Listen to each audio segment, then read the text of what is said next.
mahkamah kita pada petang ini, Puan Sharifah Baizura binti Syed Hassan, Head of Customer Care Subang Jaya Medical Center. Seterusnya,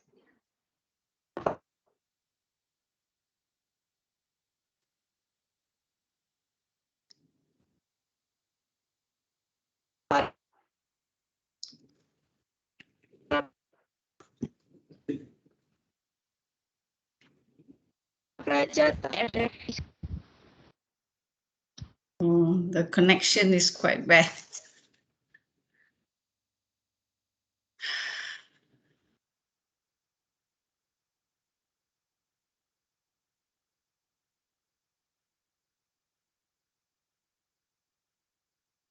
Assalamualaikum. Can you all hear me? Boleh dengar tak? Boleh. Boleh ya? Sebab Tak. tadi dengar sekejap lepas tu hilang. Ada problem, tak apa. Boleh dengar ya? Boleh. Okey. Nak saya mulakan sekarang ke? Kami memberi kata-kata haluan dulu. Okey, boleh. Silakan. Terima kasih. Baiklah. Wah, begitu menarik sekali ya permainan kita sebentar tadi. Jadi, tanpa melengahkan masa lagi, mari kita mulakan program webinar kita. A'udzu billahi minasyaitonir rajim. Bismillahirrahmanirrahim. Assalamualaikum warahmatullahi wabarakatuh. Waalaikumsalam. Yang berusaha Dr. Sofina binti Tamam, Ketua Pengarah Program Teknologi Industri Kesihatan, Fakulti Sains dan Teknologi. Yang diraikan penceramah kita pada petang ini, Puan Sharifah Baizura binti Syed Hassan, Head of Customer Care Subang Jaya Medical Center. Seterusnya, para pelajar tahun 1 Teknologi Industri Kesihatan yang dikasihi sekalian. Selamat datang ke program webinar tahun 1 Program Kerjaya dan Etika dalam bidang teknologi industri. Melayang serindit di atas permatang, merbah berkicau di hujung muara. Pemanis kalam, selamat datang. Awal bismillah, pembuka bicara. Bersyukur kita kepada ilahi kerana dengan limpah dan inayahnya dapat bersama-sama kita berkumpul bagi menjayakan program webinar, program kerjaya dan etika dalam bidang teknologi industri kesihatan pada petang ini. Hadirin dan hadirat sekalian, bagi memberkati lagi program kita pada petang ini, majlis menjemput dan mempersilakan anak soleh pintar Muhammad Syafwan bin Suhaimi untuk memimpin bacaan doa. Dipersilakan.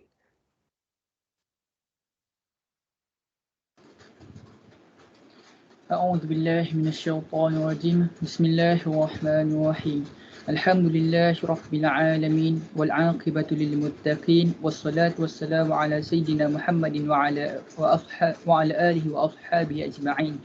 Ya Allah, ya Muzillah Rahmah wa ya Fatihal Barakah. Sesungguhnya kami berhimpun pada hari ini bagi menyatakan kesyukuran di atas kurniaan-Mu yang tidak ternilai. Jadikanlah kami hamba-hamba-Mu yang sentiasa bersyukur sama ada nikmat yang sedikit, lebih-lebih lagi nikmat yang melimpah ruah kepada kami. Ya Allah, ya Rahman, ya Rahim, Engkau berkatilah dan rahmatilah perjalanan webinar kerjaya dan etika dalam bidang teknologi industri kesihatan pada hari ini. Sesungguhnya Engkau maha mengetahui bahawa kami di sini ingin menimba ilmu-Mu yang sangat luas dan mengembangkan ilmu pengetahuan kami sebagai hamba-Mu yang Engkau redai. Justru berkatilah dan rahmatilah pimpinan kami ini. Kurniakanlah kepada kami ilmu-Mu, sinarilah hati-hati kami dengan cahaya dan hidayah-Mu. Semoga dengannya kami mudah menerima dan merhati serta mengamalkannya. Engkau jadikanlah perjumpaan kami pada hari ini menjadi satu usaha dan asbab Engkau memudahkan urusan kerjaya dan etika kami pada masa hadapan, terutamanya dalam bidang teknologi industri kesihatan ini. Ya Karim, Ya Wadud, Ya Zal Jalali wal Ikram, kurniakanlah jua kepada kami kesihatan anggota, kecergasan minda, ketenangan jiwa dan kekuatan semangat. Semoga dengannya kami mampu mendepani cabaran, berdaya saing dan mampu mengangkat martabat diri, keluarga, masyarakat dan negara. Allahumma ja'al jam'ana hadza jam'an marhumah wa tafarraqana وتفرقنا من بعده تفرقا معصوما ولا تجعل اللهم فينا ولا معنا ولا من يتبعنا شقيا ولا مطرودا ولا محروما ربنا آتنا في الدنيا حسنة وفي الآخرة حسنة وقنا عذاب النار وصلى الله على سيدنا محمد وعلى وصحبه وسلم والحمد لله رب العالمين.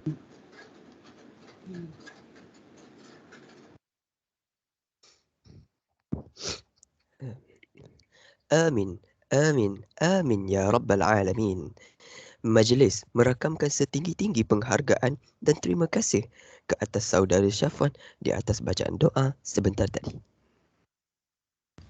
Hadirin dan hadirat sekalian, sebelum kita memulakan program kita pada petang ini, eloklah kita berkenalan terlebih dahulu dengan penceramah kita pada hari ini. Bak kata pepatah, tak kenal maka tak cinta. Maka mari bersama-sama kita mengenali penceramah kita dengan lebih mendalam. Nama diberi Sharifah Baizura binti Syed Hassan, lahir pada tanggal 2 Januari 1964 dan merupakan anak jati Kedah. Puan Sharifah telah mengambil pendidikan SPM di Konvent Bukit Nanas, Kuala Lumpur, kemudian telah melanjutkan degree beliau di Australia College of Psychology with Bachelor of Applied Social Science Counselling dan akhirnya beliau menyambung Master in Counselling di Open University, Kuala Lumpur. Puan Sharifah juga pernah mempunyai kerjaya di hospitality industry dari tahun 1982 sehingga tahun 1988. Kemudian, beliau telah melanjutkan kerjayanya di DHL Worldwide Express bermula pada tahun 1988 sehingga tahun 1995. Sejak tahun 2007 sehingga kini, beliau berkhidmat bersama healthcare. Dan kini, tibalah masanya untuk kita sama-sama membuka mata dan menadah telinga bagi mendengar segala bicara yang ingin disampaikan oleh Puan Sharifah. Skop perbincangan kita dalam sesi bual bicara satu ini akan merangkumi skop Career Path in Health Industry Technology. Diharapkan agar semua pelajar dapat mencatat semua isi-isi penting dan menumpukan perhatian sepanjang program kita. Baiklah, oleh itu, tanpa melengahkan masa lagi, saya akan menyerahkan bual bicara kita pada petang ini kepada Puan Sharifah. Dengan segala hormat dan sukacitanya, dipersilakan. Terima kasih banyak-banyak. Assalamualaikum semua. Boleh saya share the slide sekarang? Boleh. Boleh ya? Boleh.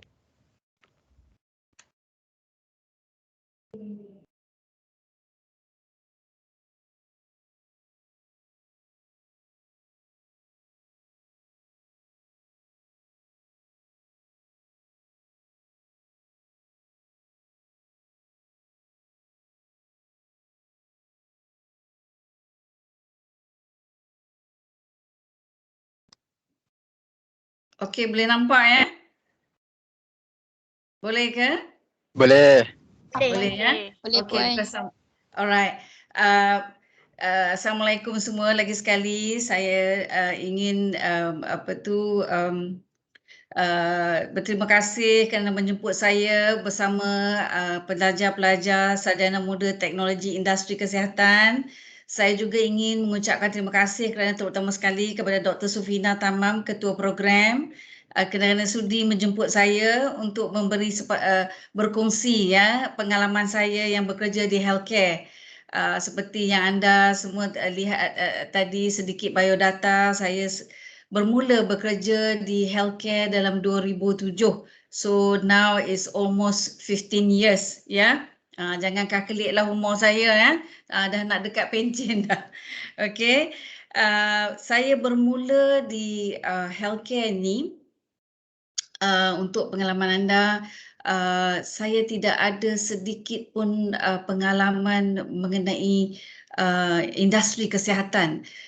Pengalaman saya hanya di hospitality, saya bekerja di HR, providing services dengan in customer service. Sebelum itu saya juga bekerja di other hospitality industry, tapi healthcare ni memang kalau nak katakan pengalamannya zero knowledge, ya.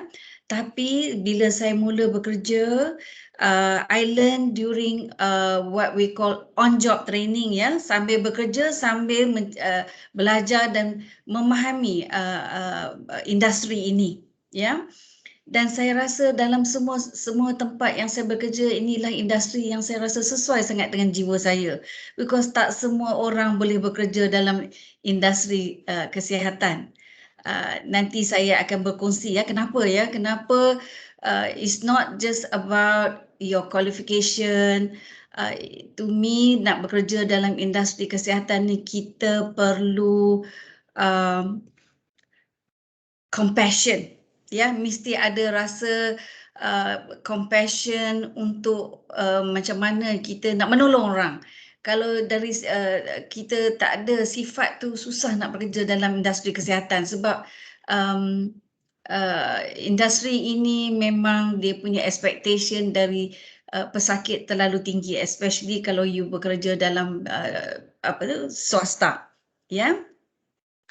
And saya juga ingin berkongsi from the zero knowledge, saya belajar dan saya bekerja, dan especially bila you bekerja dalam industri kesihatan, kita tak tahu some of the clinical terms, doktor cakap, nurses, kita tak faham sebab saya bukan didikan sains. Saya banyak dalam didikan sains saya rasa dari lower secondary sahaja. Bila dah upper secondary tu, saya tak ada belajar sains, saya hanya basic science saja. Saya more into the other field, Jadi saya akan terpaksa bermula belajar lagi lah, apa yang nak faham apabila doktor bercakap, pesakit bercakap mengenai pesakit. Jadi saya perlu belajar dari sana. Sebab itu saya rasa working in healthcare ni is I never feel bored, because learning to me is an ongoing journey. And until now, I'm still learning. There's so many things to learn, there's so many things to know, and that knowledge yang kita dapat bila kita bekerja tu is not something that you boleh pengalaman yang you belajar, yang you dapat tu is not something that people can give you, Pengalaman bekerja ni only bila you bekerja, you akan memahami apa yang saya cakap. Kalau kita belajar di universiti, college, kita belajar mengenai apa yang bidang yang anda pilih, tetapi bila pengalaman bekerja ni, you kena melaluinya, baru you boleh faham macam mana tiap-tiap satu kerja tu, dan knowledge yang you acquire according as you go through your life journey tu, itu membuatkan satu very interesting, and walaupun kadang-kadang challenging, tapi bagi saya the beauty about healthcare is you will learn new things, and there is there's always an ongoing. Macam sekarang ni, kita tak pernah dengar pasal outbreak of disease. Kalau kita kita tidak pun mengalami, sebab I think most of you are very young, including masa saya pun tak ada pesakit kusta yang kita dengar 50 tahun yang dahulu ataupun sebelum tu. Sekarang ni kita dengar macam-macam outbreak of diseases, dan juga macam mana doktor buat perancangan untuk pesakit. Itu yang membuatkan saya rasa very very interesting to work in healthcare. Walaupun saya tak adalah involved in terms of treatment plan, tetapi apa yang saya boleh faham mengenai treatment, macam mana nak bantu pesakit, kenapa kadang-kadang gagal, kenapa kadang-kadang pesakit itu dapat pulih dengan baik, itu membuatkan satu knowledge yang bukan senang, bukan senang kita nak mencari, tapi bila kita kerja di industri kesihatan, alhamdulillah, you acquire this knowledge, and is also learning for you what you can do to take care of yourself before you get any sickness. Okay, sekarang saya pergi ke slide yang kedua. Di sini saya nak berkongsi mengenai industri kesihatan, di industri kesihatan kita ada sektor dua bahagian ya. Satu, sektor kesihatan yang dikendalikan oleh kerajaan. Di sini saya ada gambar just example ya, hospital Kuala Lumpur, hospital Serdang, ni adalah hospital kerajaan. Dan gambar yang seterusnya, sektor kesihatan yang dikendalikan oleh swasta. In fact, ada banyak hospital swasta, cuma saya nak berkongsi yang selalu kita dengar, KPJ ke Pantai ataupun macam hospital yang saya bekerja, Subang Jaya Medical Center. Apa perbezaan di antara dua ni? Hospital kerajaan semua orang tahu ya, walaupun you bekerja dengan kerajaan ataupun you bekerja dengan swasta, bila you pergi ke hospital kerajaan adalah lebih mampu sebab you bayar pun very minimal. Kalau perlu bayar sebab kita bukan bekerja dengan kerajaan, agak berkemampuan lah, tak adalah bayar yang tinggi-tinggi. Kos untuk treatment dia tak adalah seperti di hospital swasta. Yang kebanyakan hospital kerajaan di seluruh negeri ini banyak ya yang ada yang macam hospital Kuala Lumpur, saya tahu, saya pun berpengalaman di sana. Dia ada treatment untuk semua jenis penyakit ya. Mungkin sekarang ni dia terhad untuk ambil sebab keadaan COVID ya, yang banyak pergi ke hospital besar Kuala Lumpur. Tetapi kebanyakan hospital besar di the main area ni, in the city area ni, dia akan ambil semua jenis penyakit. Kalau tengok di hospital swasta, dia ada macam mana ya, kita nak tengok hospital ni dia macam hotel ke, kategori level 1 star ke, 3 star ke, 5 star ke. Dia terpulang kepada apa yang hospital itu boleh, treatment yang boleh dapat di hospital itu. Macam setengah hospital dia hanya maternity home. Kalau maternity dia untuk pesakit untuk bersalin.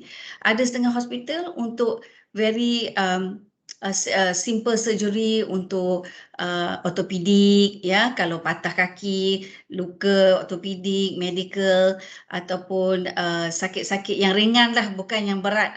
Itu banyak ada di negeri kita ini ya, di Selangor ataupun di Kuala Lumpur. Tetapi sekiranya kalau perlu rawatan-rawatan yang lebih kompleks ya, seperti penyakit brain surgery, heart surgery, ataupun spine surgery, dan juga cancer treatment. Yang itu perlu hospital yang mempunyai satu, mempunyai pakar-pakar. Yang kedua, facility in the hospital mesti lengkap, baru pesakit boleh menerima rawatan di sana. Dan ini tak semua hospital yang private yang ada. Walaupun hospital kerajaan pun only the main hospital. Kalau hospital di luar bandar tu mungkin dia tak ada untuk neurosurgery, example ya, untuk pakar bedah ke otak lah ya, kalau neurosurgery. Pakar tulang, medical, physician biasa tu semua banyak, kebanyakan hospital semua ada. Cuma yang kompleks cases saja yang hospital besar sahaja yang ada dari segi peralatan.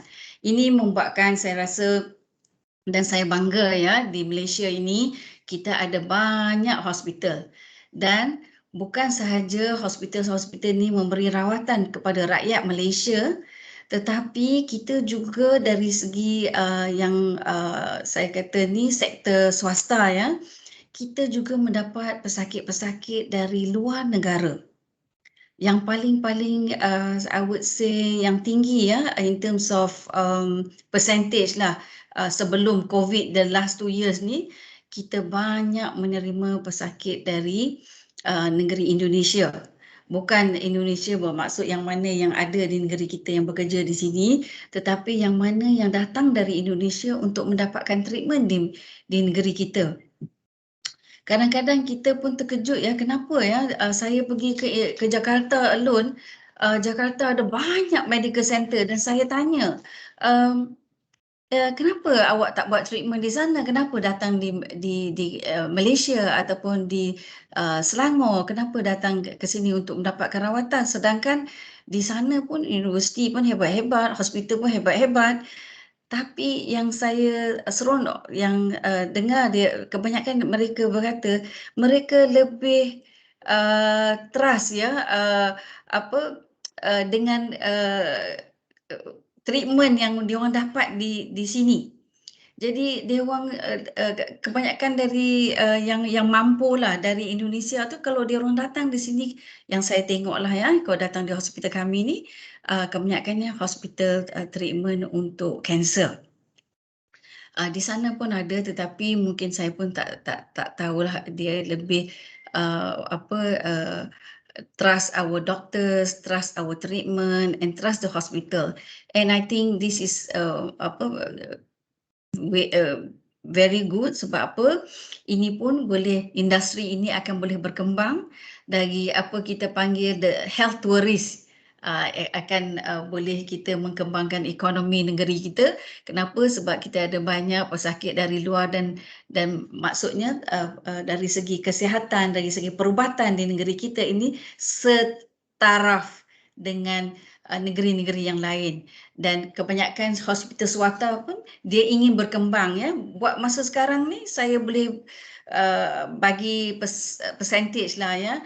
Mungkin kita tak sampai tahap 10% lagi, mungkin dalam tahap 5% dari segi total hospital punya pendapatan tu dari pesakit luar, dari pesakit yang datang dari luar negeri, international patient lah ya. I would say the overall international patient tu masih dalam lingkungan 5%, dan kita hospital swasta ni dia akan fokus macam mana kita boleh mendapat lebih banyak lagi, dan ini boleh berkembang terutama sekali untuk health tourist ya, untuk di Selangor lah ya, or di Malaysia. So sebab itu kita perlu selalu meningkatkan dari segi fasiliti, peralatan dan pakar-pakar kita yang kebanyakan kita banyak pakar-pakar di Malaysia ini dari segi neuro, heart, spine ya, tulang belakang ya, dan juga dari segi macam sekarang ni of course lah semua akan fokus dengan infectious disease ya, dari segi macam mana kita nak perubatan untuk sakit COVID ini memang agak sukar. Tapi alhamdulillah sekarang ni kita tengok banyak dah pesakit yang tak masuk ICU, dia dapat pulih bila dapat treatment, dan dapat pulih dan balik ke rumah dengan untuk to get well lah ya, rather than stay in the hospital for a long time. So ini dah satu perkembangan, dan saya amat bangga tengok dari apa yang hospital dari dulu zaman 20 years ago sampai sekarang, peralatan hospital jauh beza ya. Dan kita dapat tengok dalam dari segi industri kesihatan ni, things are moving very fast. Dari segi perubatan, dari segi peralatan ya, in terms of treatment, kalau you Google macam-macam ya, and things are changing, and alhamdulillah Malaysia is progressing. And I find that apa yang ada di negeri Singapura ataupun di negeri Thailand, dulu banyak ya, Thailand pun sama juga dengan kita, dia pun ada hospital hebat-hebat ya. Cuma kita punya advantage being Malaysian ni, kita boleh dui bahasa ya, kita boleh cakap Melayu, kita boleh cakap English, dan kalau pesakit yang datang dari luar negara, kita boleh berbahasa English, dan juga yang mana yang Indonesia dia boleh berbahasa Melayu, ataupun orang staff di sini boleh juga bertutur sedikit dalam bahasa dia ya, dan faham. Jadi dia orang lebih selesa datang di sini. Kalau dulu mungkin industri health tourist ni belum berkembang, sekarang ni alhamdulillah I must say that things are progressing. Okay, so itu just to give you a little bit about what is this pengenalan ya industri kesihatan di Malaysia. Sekarang ni saya nak sedikit berkongsi dengan kerjaya di industri kesihatan, ya. Nah, kerjaya di industri kesihatan, kalau dari segi klinikal, saya now I'm going to break up into two. Satu, kita nak cakap pasal klinikal. Kerjaya apa yang terdapat kalau nak bekerja di hospital ni, dia ada dua, ya. Bahagian klinikal maknanya seperti doktor, ya. Doktor kalau di emergency tu dia adalah doktor biasa, ya. That means doktor medical officer. Di situ kita panggil ER doktor ataupun medical officer. Kita juga ada doktor pakar, ya. Doktor pakar means specialist. Walaupun dia pakar bedah ke ataupun dia pakar as a physician pun kita panggil doktor pakar, ya. So tu dari segi klinikal. Kita ada unit radiology. Apa radiologi ni, apa yang mereka buat. Radiologi ni kita ada radiographer, kita ada nurse. Di radiologi di sana is where you do your x-ray, your ultrasound, ya. Kalau nak bekerja esok kita nak buat medical check-up, macam nak masuk universiti kita buat medical check-up, kita kena x-ray nak tengok lung kita sihat ke tak sihat. Kenapa agaknya selalu orang cek lung? Lung ni selalunya important, ya. Kalau kita nak pergi bekerja ke, kita nak masuk mana-mana yang mana yang perlu untuk mendapatkan medical check-up ni, selalu orang nak tengok lung sebab orang nak tengok kita ada TB ke tak ada TB. Ya, mungkin zaman sekarang ni kita jarang sekali dengar TB, tapi zaman dulu bila kita pernah mendapat penyakit TB, dia akan tinggal satu kesan di dalam lung. Ya, dari situ sebab TB ni kan dia berjangkit. Jadi orang tak naklah ambil orang yang bekerja tu ada TB. Nanti berjangkit pula, susah kita nak ambil orang yang ada TB. Sebab itu bila you buat medical check up, dia akan check your x-ray. Ya, so sekarang ni selain pada x-ray, selain pada ultrasound, ya, x-ray biasalah kita nak tengok dada ke kaki ke tangan ke, yang mana yang jatuh ke patah, kita buat normal is x-ray. Ultrasound dia menggunakan alat untuk especially kalau kita nak tengok di perut, ya, kita pakai ultrasound. Lagi satu alat yang lebih cantik, yang lebih canggih, bukan cantik, CT scan. Kita ada CT scan. CT scan dia punya nak tengok dalam tu lagi lebih canggih, ya. The other one will be MRI, ya. These are the yang di unit radiology lah, MRI. Kita ada CT scan. Kalau kita nak tengok heart kita lebih detail lah, dia lebih detail daripada x-ray ataupun ultrasound. So CT scan, MRI. So kalau doktor nak tahu, nak detect apa sakit ni, dia kata dia sakit belakang, tiba-tiba tengok-tengok, oh dia ada ketumbuhan, itu dia akan gunakan MRI, ya, baru kita tahu oh what kind of ketumbuhan di sana. Okey, itu unit radiology. Dan radiology juga kita ada doktor pakar, di sana dipanggil radiologist, ya. Jangan mixed up, ya. Radiographer tu technician yang menjaga mesin untuk ambil gambar you, dia panggil radiographer. Tapi yang doktor tu kita panggil radiologist, ya. Dia doktor pakar bahagian radiology. Dan kita juga ada nurse. Dan nurses, kita ada trained nurse in ER, in emergency ward, oncology, orthopedic, operation theatre, pediatric, dan different ward lah. Dia ada different ward, dia ada different nurses. Now, nurses ni dia punya training walaupun kebanyakan yang kita ambil di swasta, ya. Kalau di kerajaan mungkin dia lain sikit. Di swasta kita hanya ambil staff nurse. Meaning you kena qualify as a staff nurse, yang paling minimum pun diploma. Ya, kalau you ada degree, you akan masuk juga as a staff nurse, mungkin tahap keduduk apa tu in terms of your salary tu mungkin dia lebih sikit. But in nursing, whether you diploma ataupun degree, you akan masuk bekerja as basic and they will provide you with the training and the skills so that you can acquire.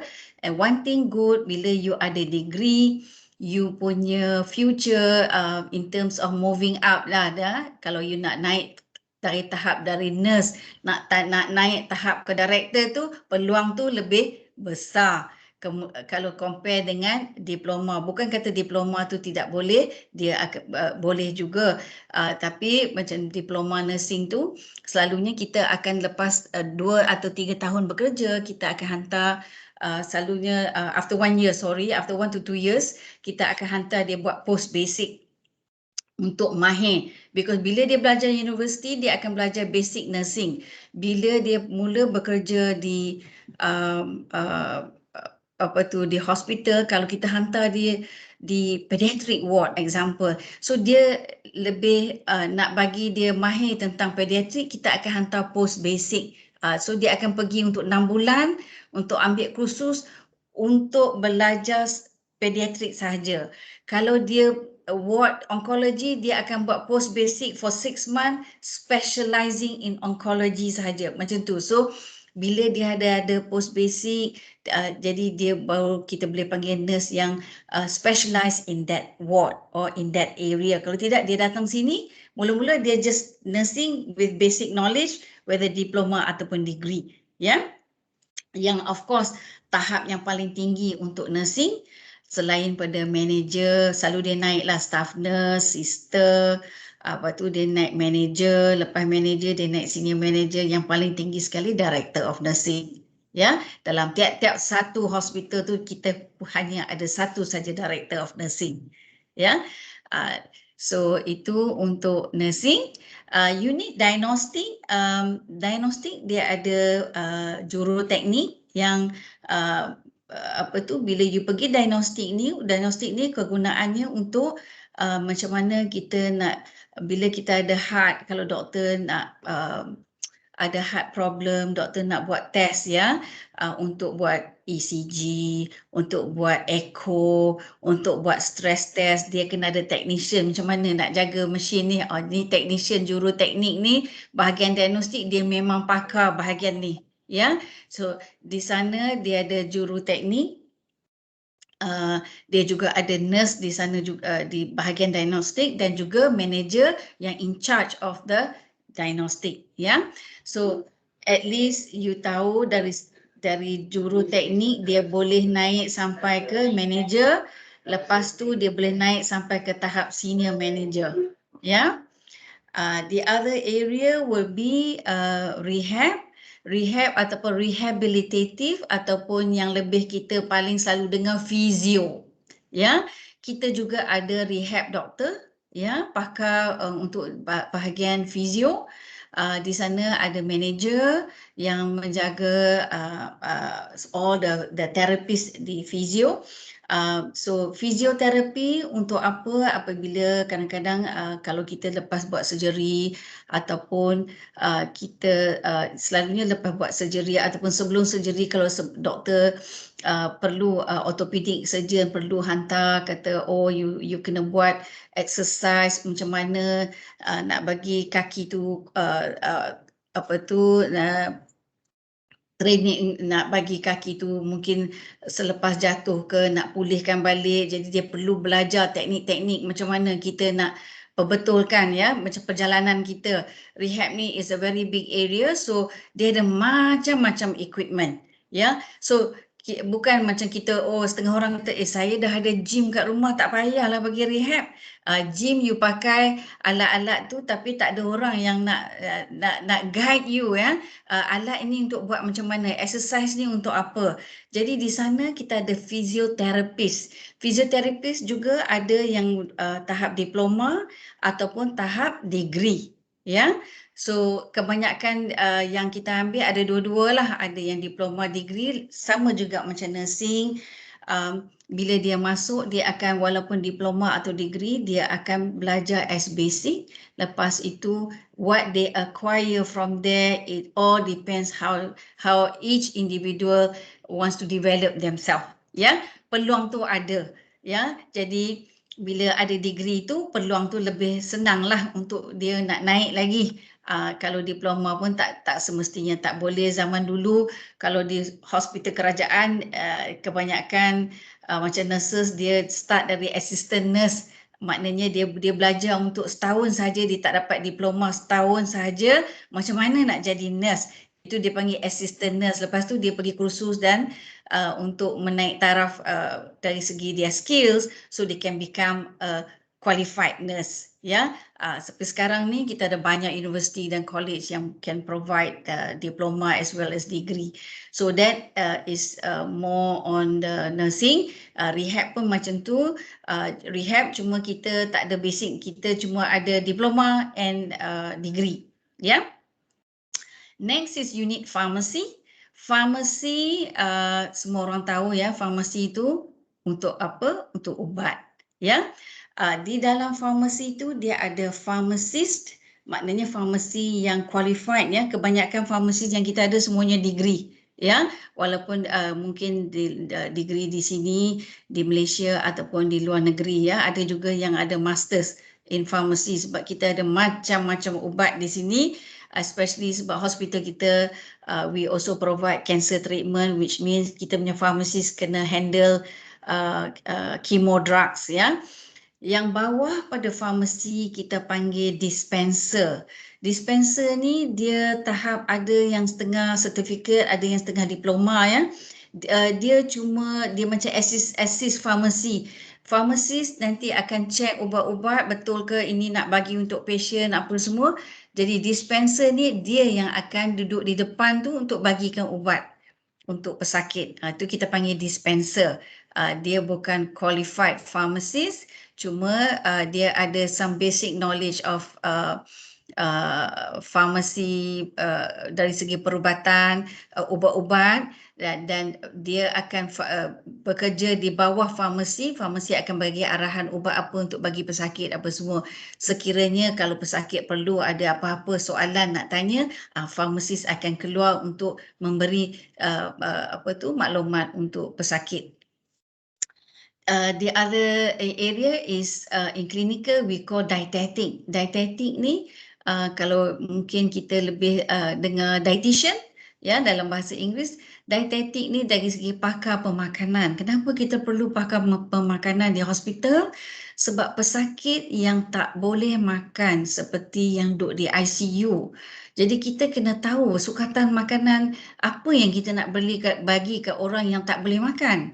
Sebab tu kita perlu ada pakar pemakanan ya. Dia akan sukat bila kita pesakit tu tak gunakan tenaga, dia baring di hospital, macam mana dia nak makan dari segi macam mana, apa yang kita perlu bagi untuk penghadamannya lebih senang apa semua tu. Jadi dietetic, bahagian dietetic dia ada pakar pemakanan, dietitian yang biasa. Dia juga ada dietitian yang senior ya. Yang kebanyakan dietitian yang senior semua mesti ada masters ya di hospital, sebab dia mesti tahu sukatan makanan. Kalau patient tu nak makan makanan yang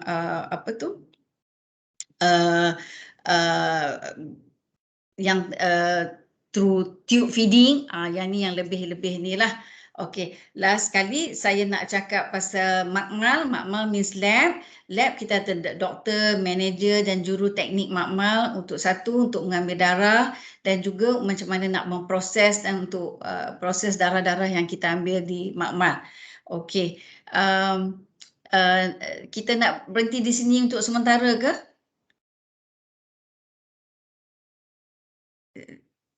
Kalau nak berhenti sementara ke sekarang ni? Ya, Puan. Saya tak dengar. Ya, Puan. Kita berhenti sebentar di sini. Okey, boleh. Alright.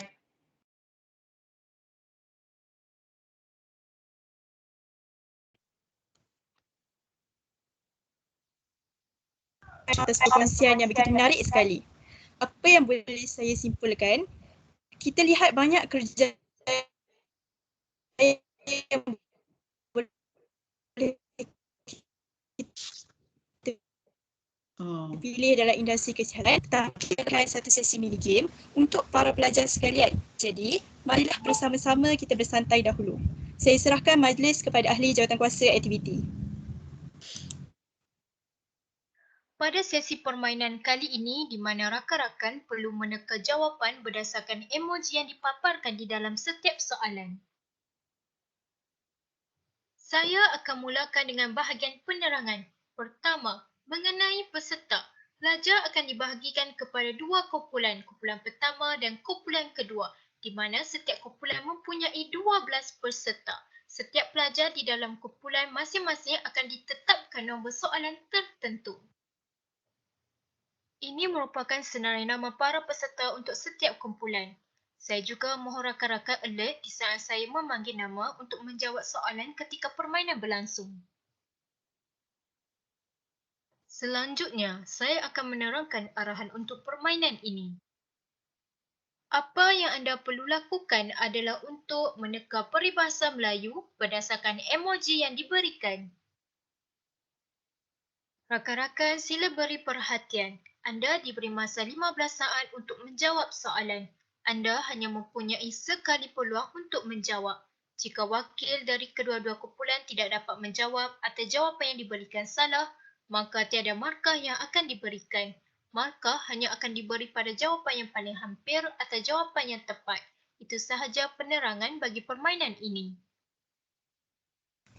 Soalan pertama, saya jemput Nurul Anwar dan Safiah dalam kiraan 15 saat. Jika anda tahu jawapan, sila tekan emoji angkat tangan dengan segera.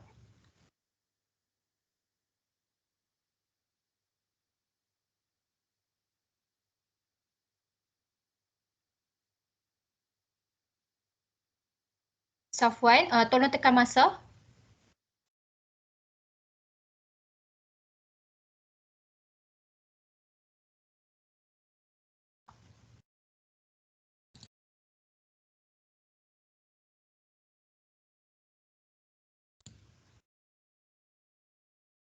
Safiah, saya ulang.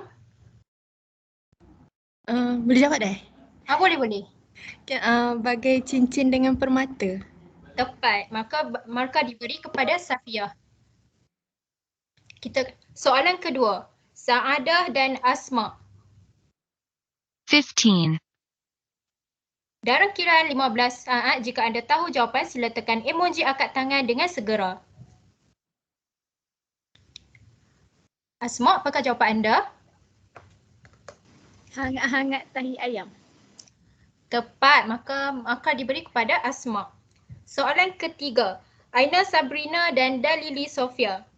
15,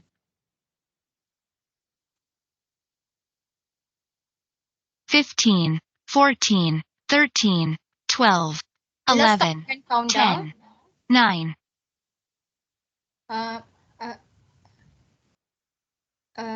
Asma, boleh anda turunkan emoji tanda tangan?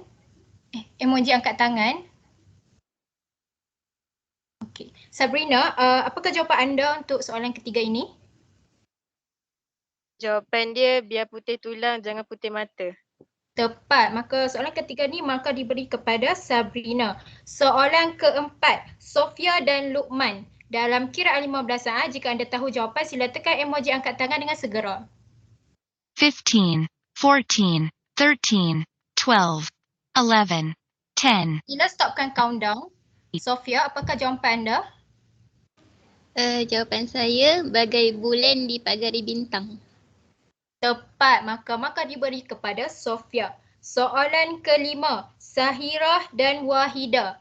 Dalam kiraan 15 saat, jika anda tahu jawapan, sila tekan emoji angkat tangan dengan segera. 15, 14, 13, 12, 11, Sila stopkan countdown. Wahida, apakah jawapan anda? Lembu punya susu, sapi dapat nama. Oh, tepat. Maka diberikan kepada Wahida. Okey, soalan keenam. Ayuni dan Arif Fahmi dalam kiraan 15 saat. Jika anda tahu jawapan, sila tekan emoji angkat tangan dengan segera. 15, 14, 13, 12, 11, 10. Sila stopkan countdown. Ayuni, apakah jawapan anda? Kecil-kecil cili padi. Tepat, maka diberi kepada Ayuni. Soalan ketujuh. Amir Hakim dan Amin Sampuan. Dalam kiraan 15 saat, jika anda tahu jawapan, sila tekan emoji angkat tangan dengan segera. 15, 14, 13, 12, 11, 10, 9, 8, 7, 6, 5, 4, 3, 2, 1. Sila stopkan countdown. Amir, apakah jawapan anda? Kera di hutan, disusui, anak di rumah, kebuluran. Tepat, maka diberikan kepada Amir. Soalan ke-8. Fahmi dan Hanani. Dalam kiraan 15 saat, jika anda tahu jawapan, sila tekan emoji angkat tangan dengan segera. 8. 15, 14, 13, 12, 11, 10, 9, 8, 7, 6, 5, 4, 3, 2, 1, 0. Untuk soalan ini, saya buka kepada siapa-siapa yang mengetahui jawapan ini. Sila angkat tangan dengan segera. Okey, Aina, apakah jawapan anda? Aina Sabrina. Jawapan saya, hati gajah sama dilapah, hati kuman sama dicecah. Kurang tepat. Okey, maka 0-0 Luqman. Okey, Luqman, apakah jawapan anda? Luqman, anda ingin mencuba? Hati gajah sama dilapah, hati semut sama dicecah. Tepat, Luqman. Maka kita ke soalan 9. Soalan 9 saya jemput Zulaika dan Eddie Haikal. Dalam kiraan 15 saat, jika anda tahu jawapan, sila tekan emoji angkat tangan dengan segera.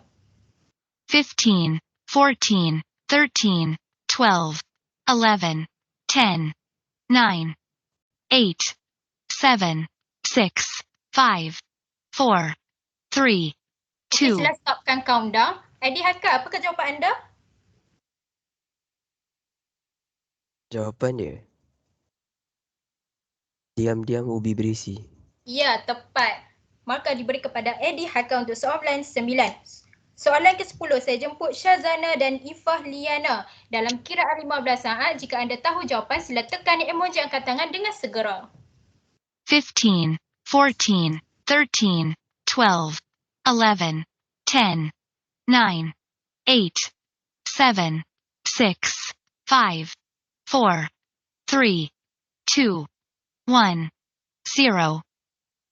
Saya buka soalan ni kepada siapa-siapa yang mengetahui. Sila tekan emoji angkat tangan dengan segera. Okey, Hanani, apakah jawapan anda untuk soalan 10 ini? Sambil menyelam minum air. Tepat, maka diberikan kepada Hanani. Itu kumpulan kedua. Okey, seterusnya. Soalan ke-11. Rabiatul dan Zakira dalam kiraan 15 saat. Jika anda tahu jawapan, sila tekan emoji angkat tangan dengan segera. 15, 14, 13, 12, 11, 10, 9, 8, 7, 6, 5, 4, 3, 2, 1, 0. Sila stopkan countdown. Siapa ni? Zakira. Rabiatul Adawiyah. Okey, sila berikan jawapan anda. Rabiatul, apakah jawapan anda? Rabiatul, tidak, saya akan buka soalan kepada Zakira untuk menjawab. Zakira, apakah jawapan anda? Seperti kera mendapat bunga. Ini Rabiatul ke Zakira yang jawab? Rabiatul yang jawab tadi. Okey, Rabiatul, apakah jawapan anda? Sila ulangi sekali. Rabiatul? Okey, saya buka soalan 11 ini kepada siapa-siapa yang mengetahui. Kepada kedua-dua kumpulan pertama dan kumpulan kedua. Okey, Alia Ayuni, apakah Amir Hakim, apakah jawapan anda? Bagai kera mendapat bunga. Tepat. Maka kita ke soalan ke-12. Untuk Atirah dan Syarafina. Dalam kiraan 15 saat, jika anda tahu jawapan, sila tekan emoji angkat tangan dengan segera. 15, 14, 13, 12, 11, 10. Sila stopkan countdown. Okey, Atira, apakah jawapan anda? Atira? Bagai lembu dicucuk hidung. Seperti Anda ingin cuba lagi? Syarafina, saya buka kepada Syarafina. Apakah jawapan anda? Bagai telur di hujung tanduk. Tepat, maka diberikan kepada Syarafina. Seterusnya, saya ke sesi pengumuman markah dan pemenang. Baiklah, sekarang tibalah masa untuk kita mengetahui pemenang bagi permainan teka emoji. Pemenang bagi permainan ini telah mengumpulkan markah sebanyak 12 berbalas 9. Dan pemenangnya ialah kumpulan 2. Tahniah diucapkan. Tahniah saya ucapkan kepada kumpulan kedua atas kemenangan. Saya serahkan kembali kepada saudara pengurusi majlis.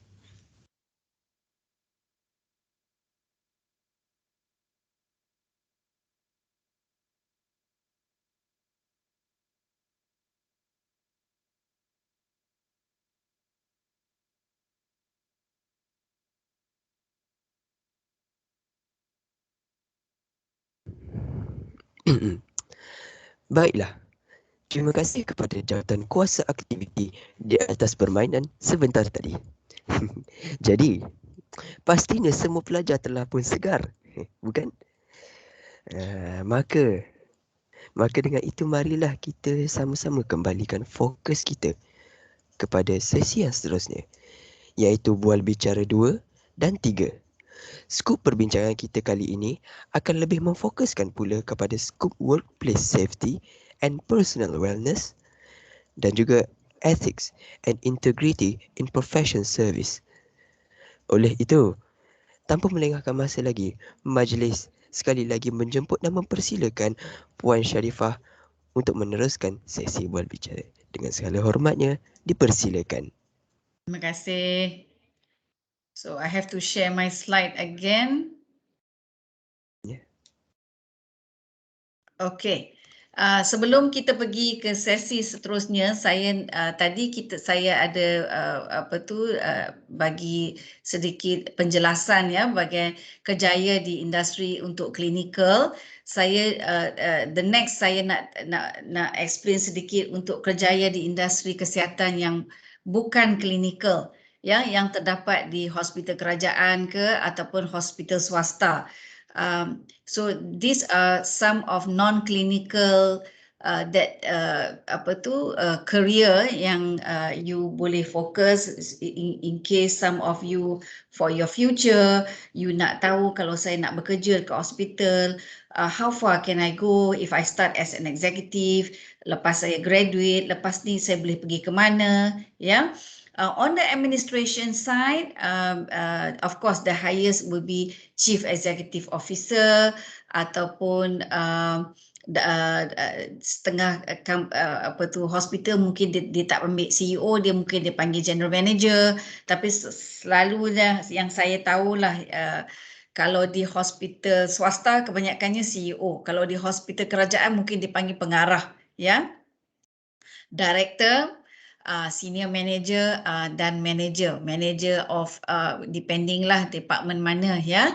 Now department yang kita ada housekeeping ataupun kita panggil hospitality, ya, sebab dia jaga dari segi kebersihan hospital, whether it's internal ataupun external inside the hospital, ya. Medical record department yang menjaga rekod kesihatan pesakit-pesakit kita panggil medical record. Customer care macam dari segi department saya, kita tugasan pekerja-pekerja saya untuk listen to patient kalau dia ada apa-apa masalah, macam mana kita nak selesaikan masalah patient, whether dari segi keuangan, dari segi kadang-kadang dia datang, dia nak jumpa doktor, dia tak tahu nak jumpa doktor mana, ataupun dia ada masalah dari segi tak puas hati dengan servis ataupun tak puas hati dengan doktor pakar. Jadi dia boleh datang ke customer care untuk membuat aduan dan kami cuba untuk menyelesaikan masalah itu. That is customer care. The other area will be finance. Finance biasalah dekat mana-mana organisation pun mesti ada finance ya. Tak ada finance susahlah kita. Siapa nak untuk bayaran, untuk follow up payments, apa semua tu ya, untuk proses billing, bayar bill and so forth.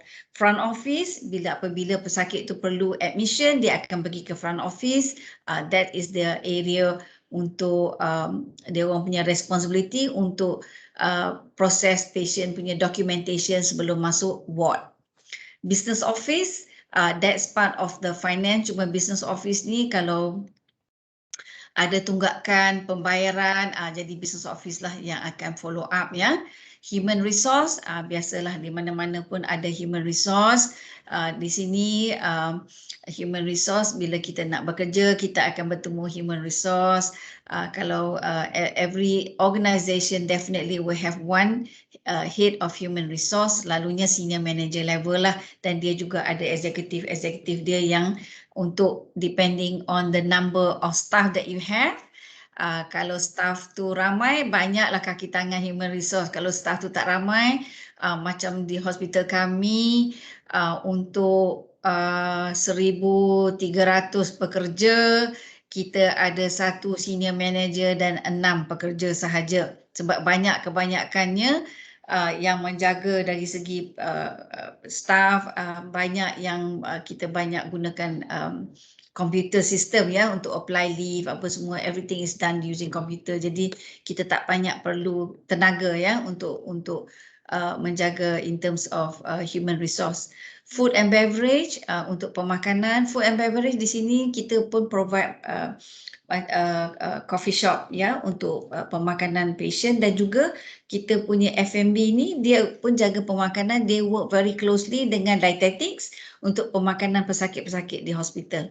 Procurement, importantnya dia jaga bahagian purchasing ya. Kalau kita nak beli apa-apa untuk hospital, kita akan go through procurement ya. Procurement is also part of finance sebab dia orang yang nak deal dengan vendor, kita nak buat apa-apa, kita nak beli barang untuk hospital, semua kita go through procurement.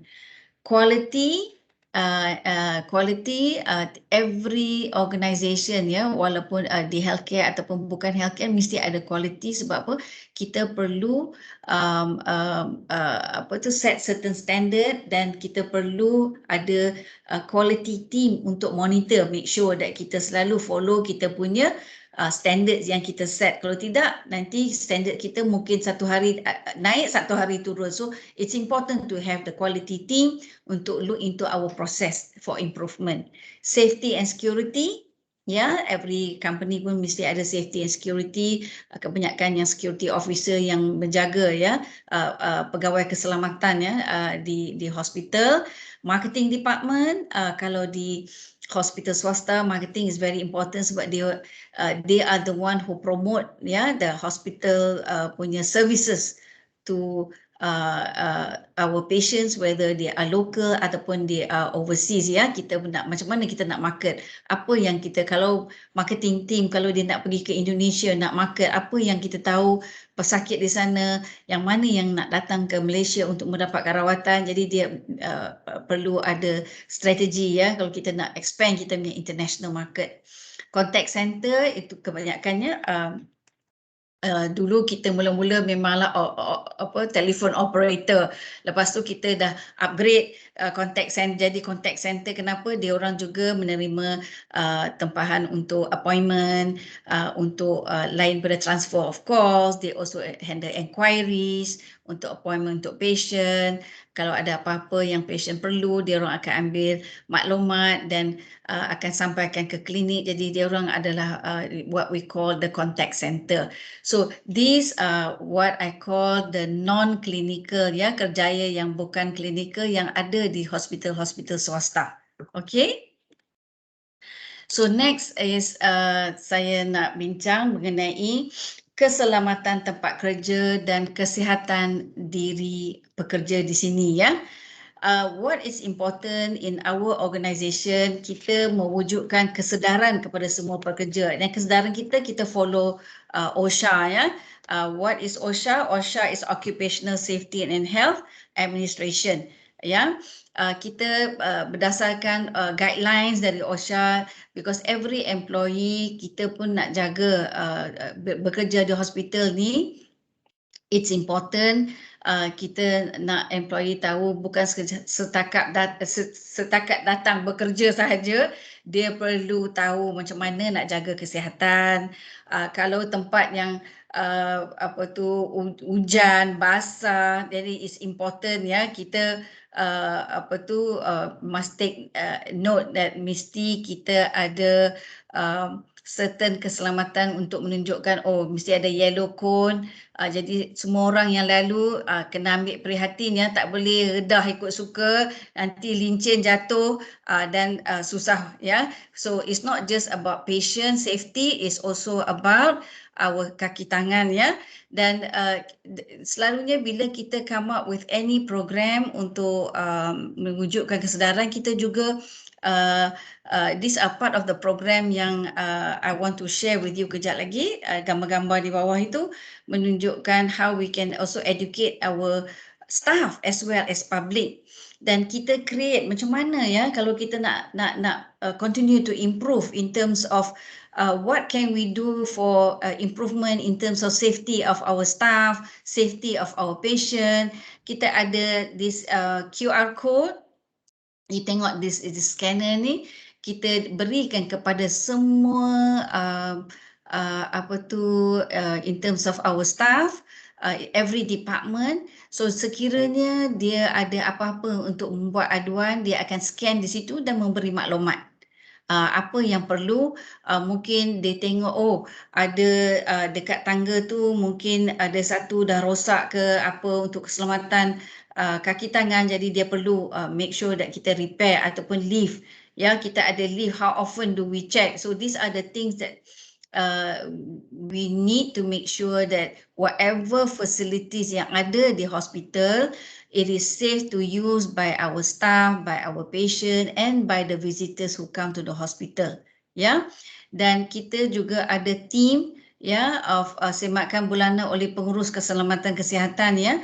Her team is in charge to make sure that kita check, making sure that everything is working fine ataupun apa yang perlu kita buat.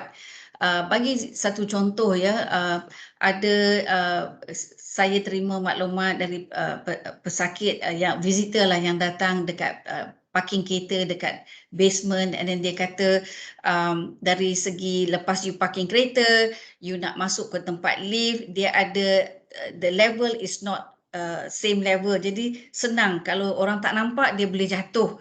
Jadi dengan maklumat yang kami terima untuk penambahbaikan, jadi kita pun make sure kita level ataupun kita buat color coding yang senang orang lihat. Kadang-kadang kan kita turun kereta, banyak orang sibuk dengan handphone, dia tak nampak mana dia nak jalan.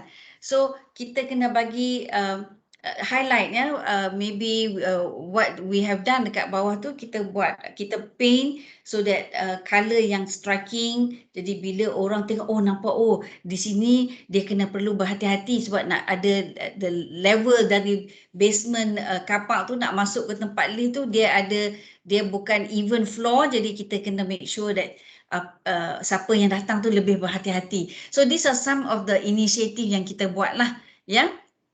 Now the other thing untuk kesihatan staff, we encourage our staff kalau nak pergi tingkat 1 dengan 2 tak payahlah tunggu lift. Ya. So that is what we did with the wellness program. Kalau tengok gambar yang dekat sini ni, kita encourage staff for every step that you take, kita dietetics help us to come up with how many kilos you can lose. So bila kita buat macam tu, kita encourage orang lebih suka nak naik tangga daripada nak naik lift. Ya, kita why? Sebab kita nak lift tu untuk pesakit. Kalau staff dengan pesakit nak ambil lift kadang-kadang lambat menunggu.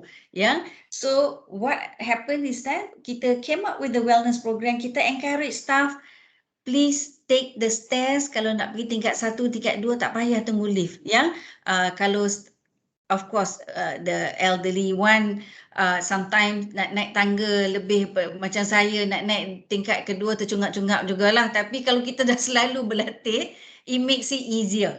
Yeah, so kita encourage this. We came up with this wellness program to encourage everybody to take steps, take the stairs to go up to level 1 to level 2. Ya, kalau dia orang boleh naik sampai dekat outpatient ni, kita ada sampai level 7. Dan you be surprised, some of our doctors yang umur 60 ke atas sampai ke 71 doktor ni, dia hari-hari dia naik tangga, dia tak pernah naik lift. And he is so fit. So this satu inisiatif lah, kita nak train kita punya staff. Kita bekerja di hospital ni, kita perlu fit. Ya, kita tak nak tengok nurse yang berkembang belah, bukan berkembang losing weight but gaining weight. Gaining weight kalau pregnant tu tak apa, tapi kalau kita bekerja, kita mesti jaga kesihatan, ya. Because it's important. Kita bekerja di tempat hospital ni, kita kena tunjuk fit. Kalau tidak, patient kata, I think I look better than you. I tengok nurse ni badan makin berkembang, ya. It's not just nurse but any one of us here. Yeah. So that is one of the initiative on the wellness. And 2 years ago, unfortunately, in 2020 and 2021, kita tak buat SJMC run. Dulu kita buat every year. Kalau tengok gambar ni, tiap-tiap tahun kita buat sebab kita tengok t-shirt dia colour lain-lain. Kita encourage staff to participate as well as public. Ya, kita bersama dengan community di Subang Jaya. Kita nak buat kempen macam mana kita nak help diabetic patient, sebab saya tengok kebanyakan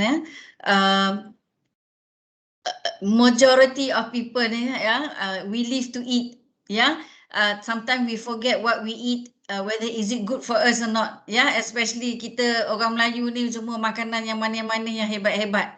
So bila kita encourage, it's okay, you don't have to run in SJMC run.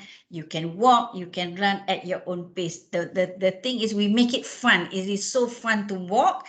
It is so fun to run. And we create games, gifts, and to encourage people, including staff. So if we do this every year, we encourage people to exercise. And that is very important because that is how we take care of ourselves. Because kalau kita fokus work, we also need to release our what I call a distress. Sebab kita pun perlu jaga kesihatan kita, bukan setakat pemakanan, but important, ya.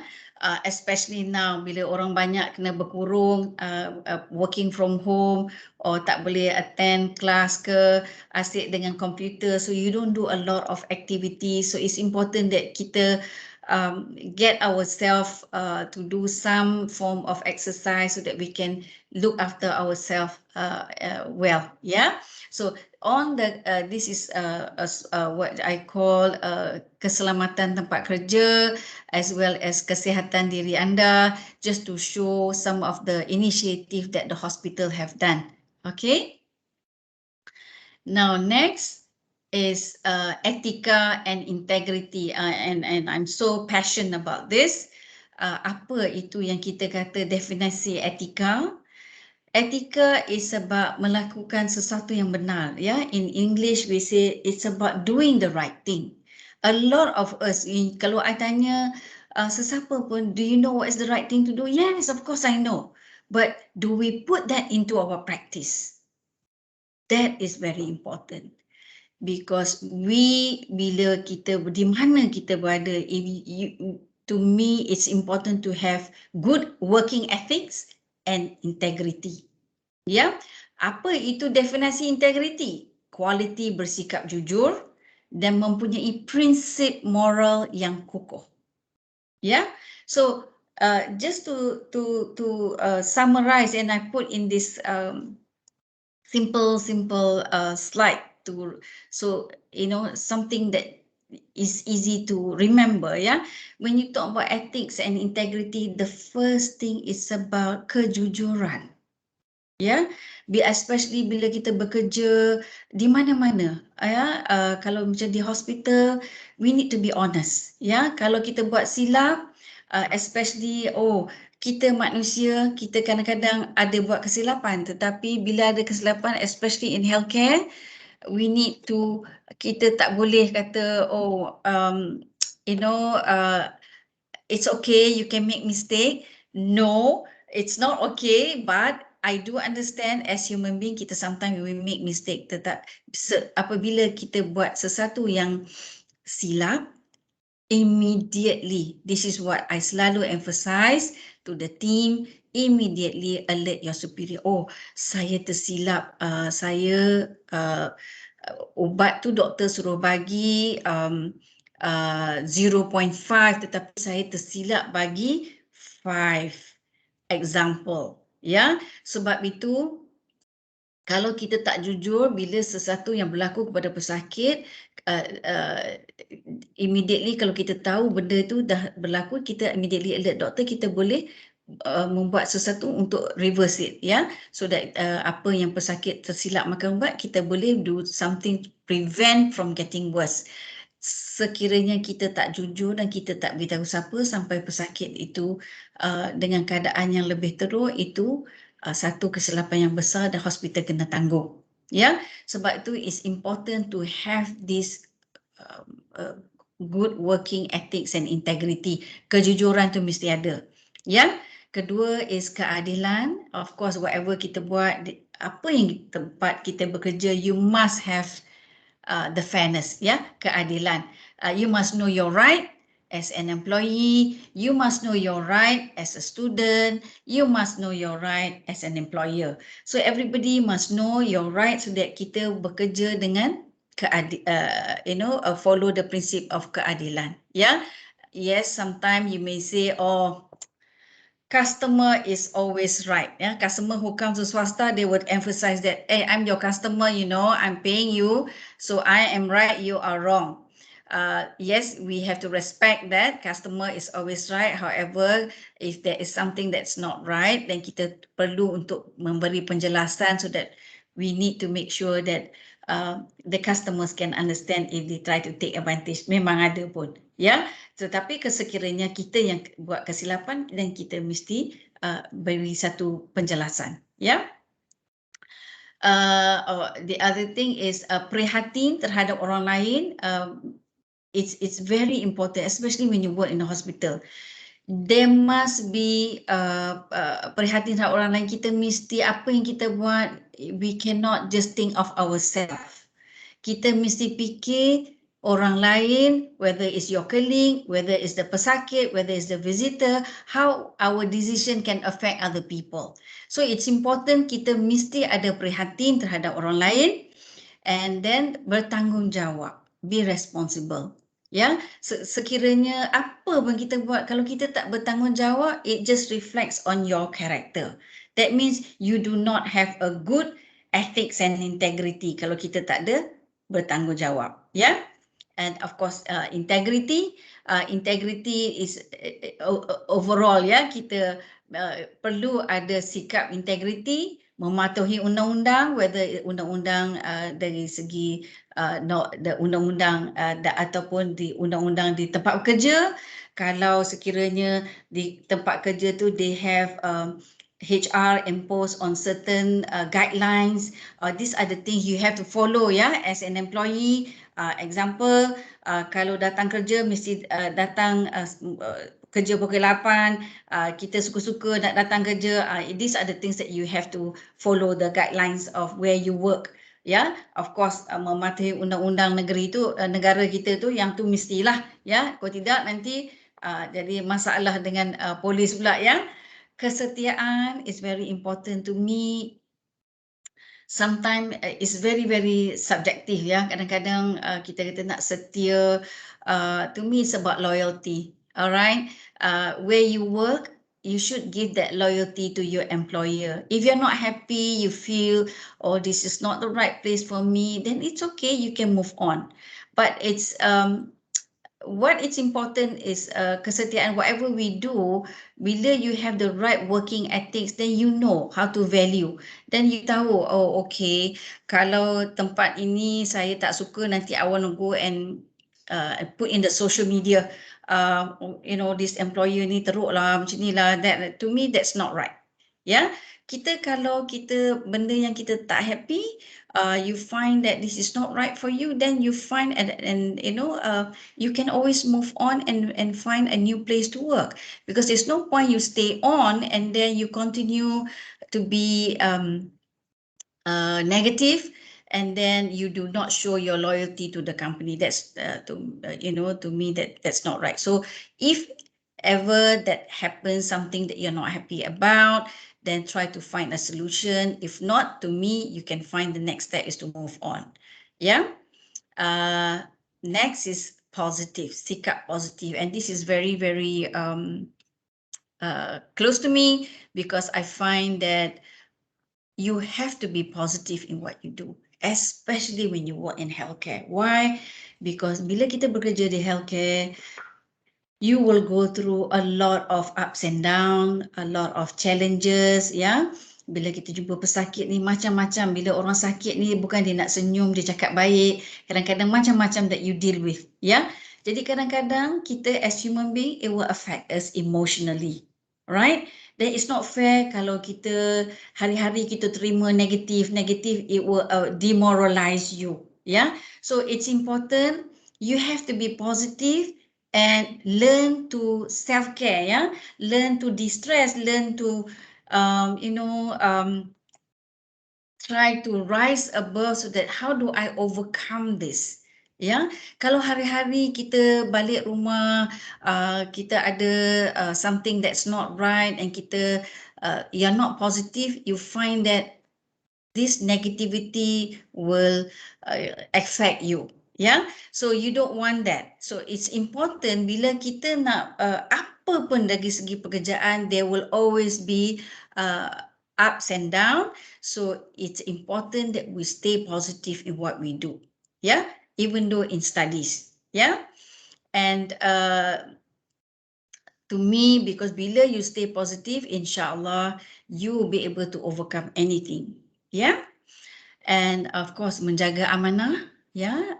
Amanah in terms of where you work, it's important, ya. Kalau kita bekerja di hospital, kita akan jumpa berbagai jenis pesakit. Whether pesakit tu VIP ke, pesakit tu orang biasa ke, kita akan tengok macam-macam. Jadi it's important kita menjaga amanah, kita tak nak ada kita masuk dalam social media. Sekarang ni kan semua masuk social media.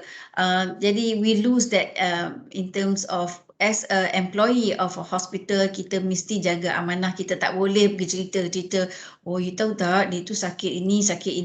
Oh, that's not right. Yeah. So and also there is a law to protect the patient, which we call it the PDPA. Yeah.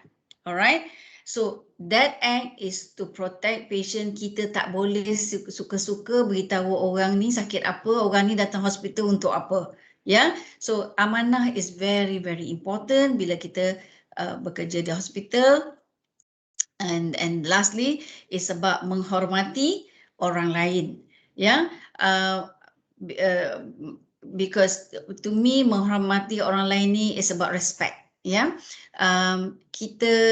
Bila kita bekerja di hospital swasta, kita tak kisah, ya, pesakit tu apa bangsa, apa agama, kita respect them. And if they come, and I train the staff, ya, untuk panggil patient, janganlah kalau kita nak panggil pesakit tu kalau ada kalau panggil patient dengan nama, kalau kita tahu nama dia kita panggil encik so and so ataupun puan, ataupun kalau dia ada title datuk ke datin ke, so people will be happy that wow, you address me as my name, you respect me who I am. Doesn't matter orang tu datang whatever race or religion, I respect everybody the same.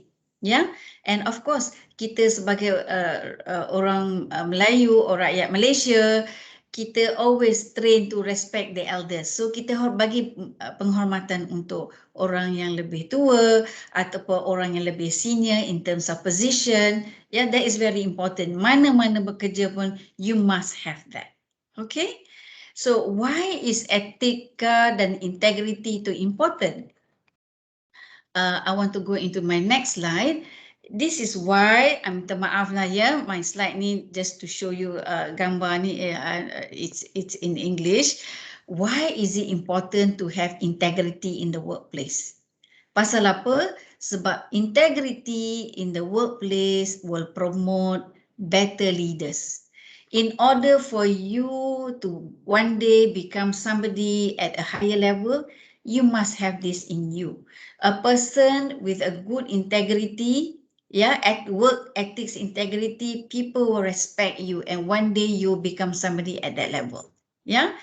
Two, it helps to foster an open and positive work environment. Bila kita ada good ethics and integrity, kita bekerja dengan orang pun senang. Orang respect kita dan kita seronok bekerja. Why? Because we have this in the team.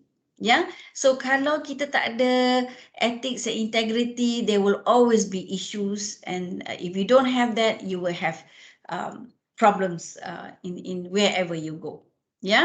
It also promote an ethical approach to decision making. Why?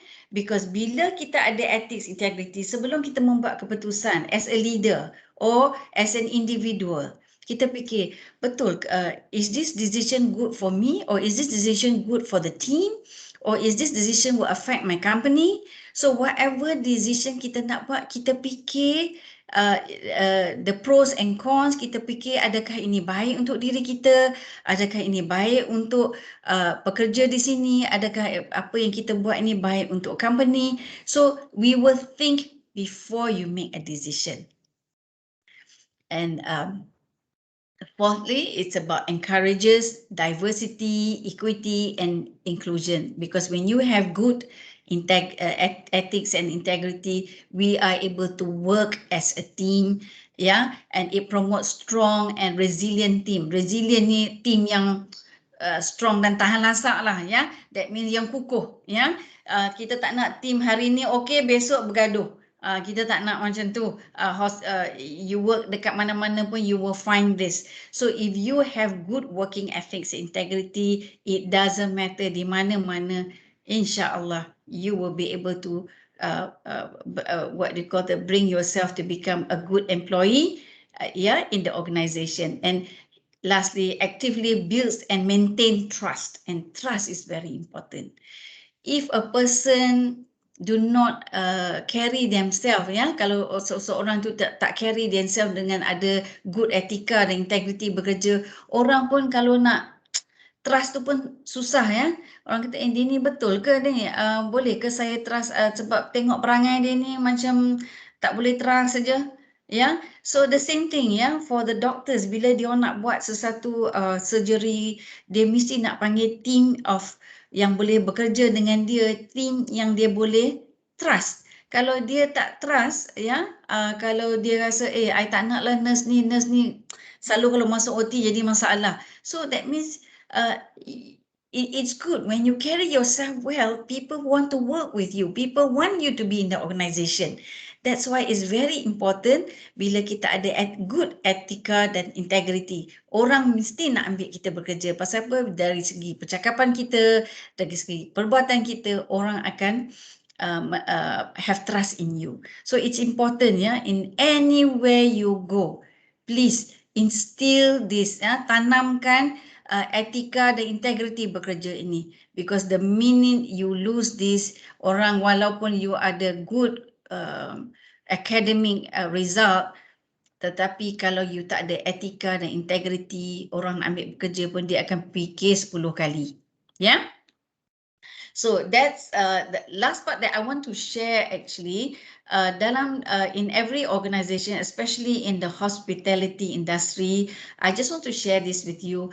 Macam mana kita nak continue to improve in terms of providing services to our customers, to our pesakit-pesakit, untuk those yang datang untuk mendapatkan rawatan di hospital swasta. These are the things that we do, ya. Kita akan bagi what we do is we ask untuk mendapatkan maklum balas dari pesakit mengenai hospital. Jadi kita adalah soalan-soalan yang kita tanya pesakit selepas dia datang rawatan. Kita suruh dia scan kod dan bagi kita maklumat adakah dia happy dengan servis, apa yang perlu kita buat. Some patient they will tell you, oh saya okay, very happy, doktor semua bagus, ni bagus, tapi saya tak suka lah, tunggu lama sangat nak jumpa doktor, mungkin saya tunggu setengah jam.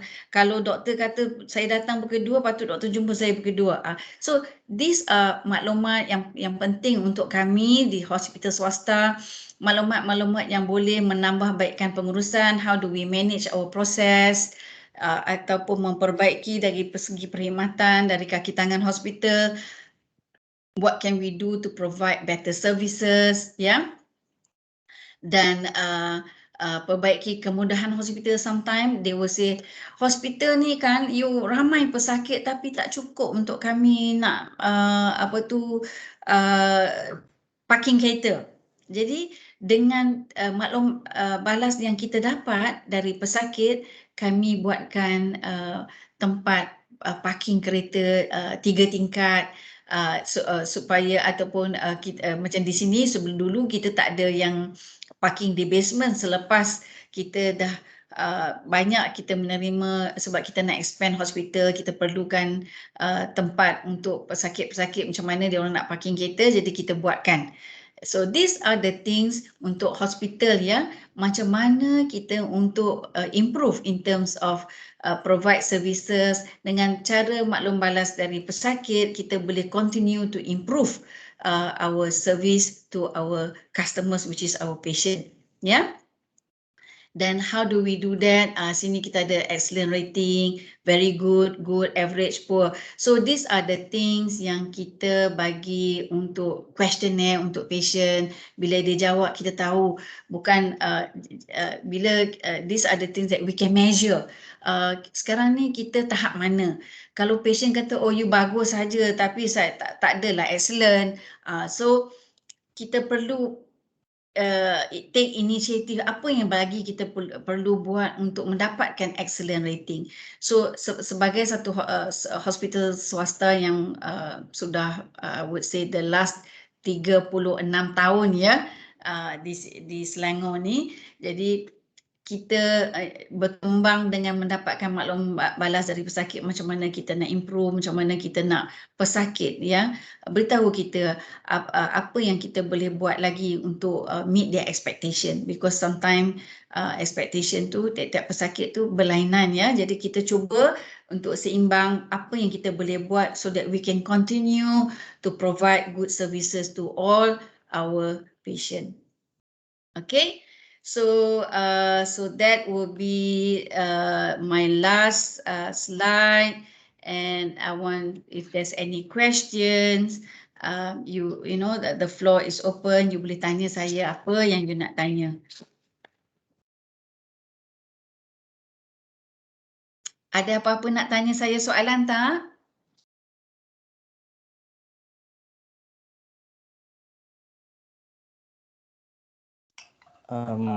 Assalamualaikum Puan Sharifah. Assalam. Ya. Saya Muhammad Arif Fahmi bin Hasanuddin. Ya, Cik Muhammad Fahmi, ya. Ya. Saya ada soalan. Ya.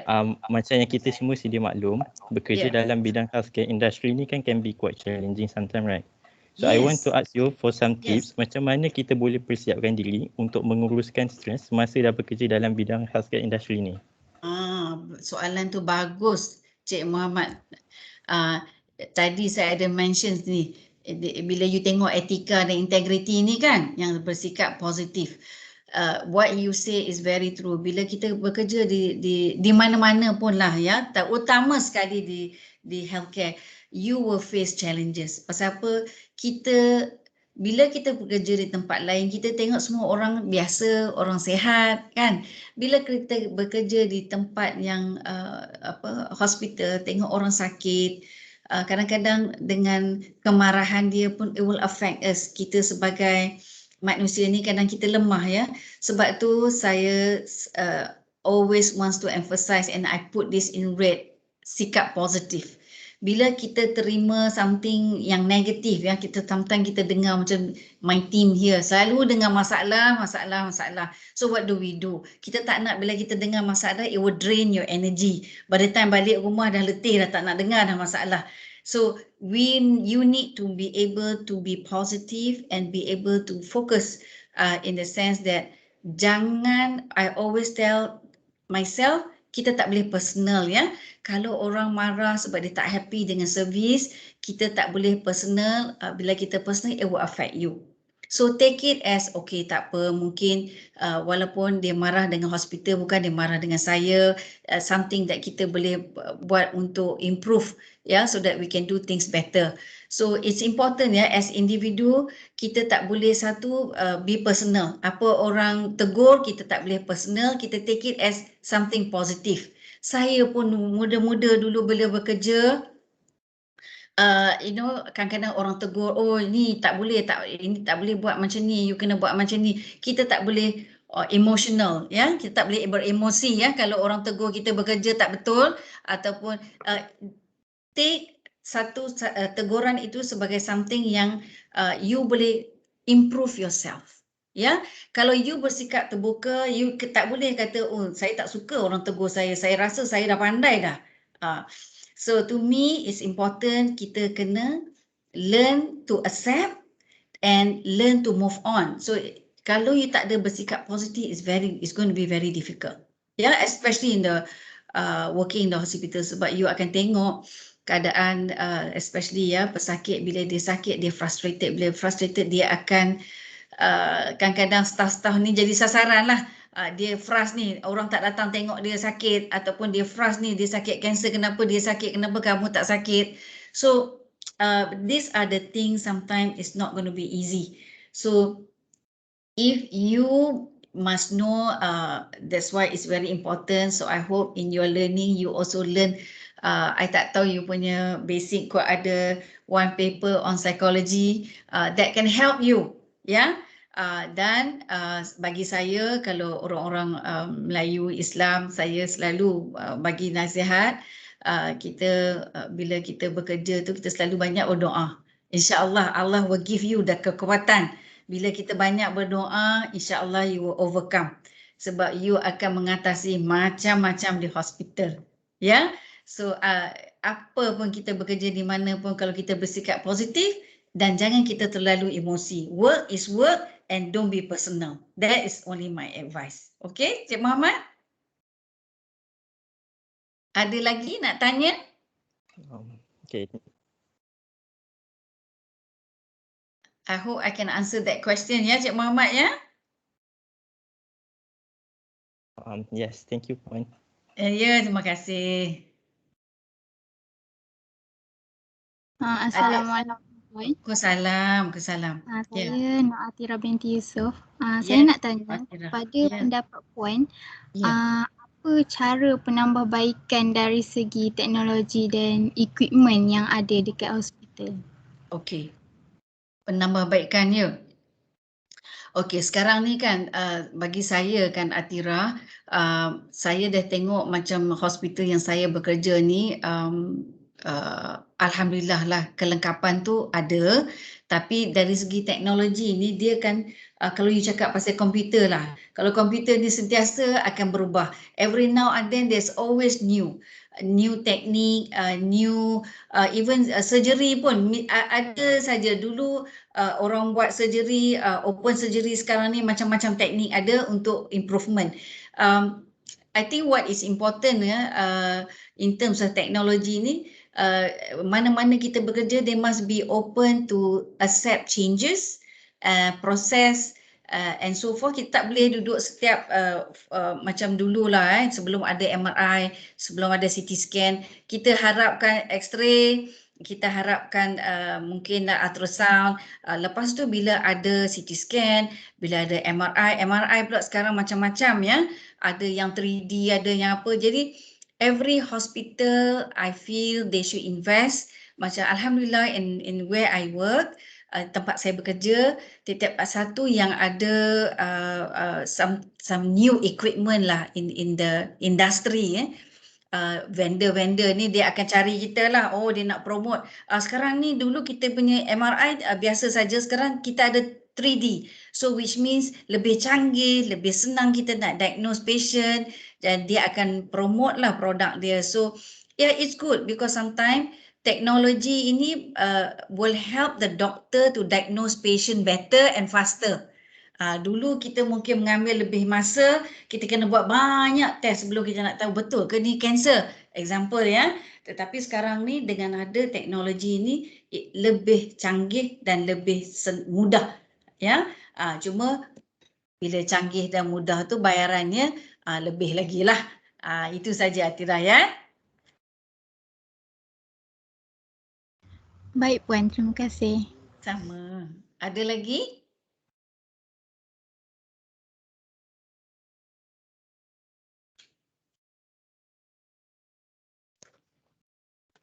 Dalam degree, you all semua degree kan, student? Ya Puan. Degree. Kalau ada tak belajar paper untuk psikologi? Tak ada Puan. Tak ada? Tak apa.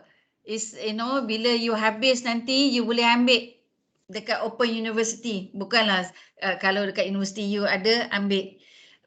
Because I think it's also it will help kalau you nak kerja kat healthcare. Macam it can also help in a sense that kalau you nak ambil short course ke, tak payah nak ambil another degree, it's okay. If there is always a lot of short courses out there. Saya pun kadang-kadang bila kita nak menambahkan ilmu, never stop learning when you got your degree. Once you get your degree, you kerja dan you nak menambahkan ilmu, you can always invest in your own. Bila dah bekerja, you ada duit, you nak belajar NLP ke, you nak belajar other things, and that can help you. Dekat hospital pun kita ada hantar staff untuk training, untuk improvement, tapi ialah sekarang ni dah last 2 years ni tak ada training apa because more of online, sebab kita tak boleh because of social distancing ya, kita tak banyak buat training. The other thing that you can do also student, I would suggest you can read books ya.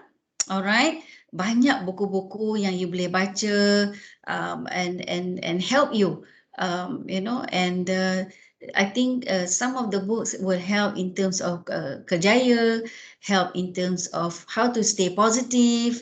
I like to read those books because that will help me. Ya, bila you bekerja nanti you akan rasa macam mana you nak mengalami keadaan tu kan. So I would suggest that kalau tak ada paper on psychology, tak apa, it's okay. Then at least you can read books. Kalau profesor saya ada kat sana, you boleh pergi cari dia. Profesor Syariah ada situ lagi tak? Prof Syariah ada lagi tak dekat USIM? Ada Puan. Ada. Itu profesor saya tu. I always look up to him. So he is a good, he will give you a very good advice. You can always, if you can look up to him, and he trained me how to become a good counselor. And I told him I cannot speak like him, and he gives me a very, very good advice. So you can, if you need his orang kata nasihat, boleh pergi cari dia. Any other questions? Assalamualaikum Puan. Kesalam. Saya Aina Sabrina. Aina, okey. Saya nak tanya. Saya selalu dengar kadang-kadang bila kita baru masuk kerja kan, ada Ya. yang kena ragging macam tu. Kena Jadi bully. jadi mestilah ada di antara student-student yang macam takut nak mulakan zaman kerjaya kan. Ya. Apa yang Puan boleh katakan pasal perkara ni? Ya. Terima kasih. Sama. Good question, Aina. Very sad ya, kadang-kadang orang fikir something like this can be negative, but alhamdulillah because I do have last time we have students who come here and buat dia orang punya training practical training dekat sini for 6 months. So far I won't call it as a bully. Biasalah bila you bekerja yang junior dengan senior ya. I think this I buka etika integrity ni is very important. Bila kita self confidence one thing, bila kita nak belajar, it's okay kita merendah diri. Ya, kalau senior tu kata you kena ikut macam ni, tak apa, kita ikut, kita ambil benda yang apa yang kita nak belajar dan jangan kita takut ya untuk menanya. Kenapa kita buat macam ni?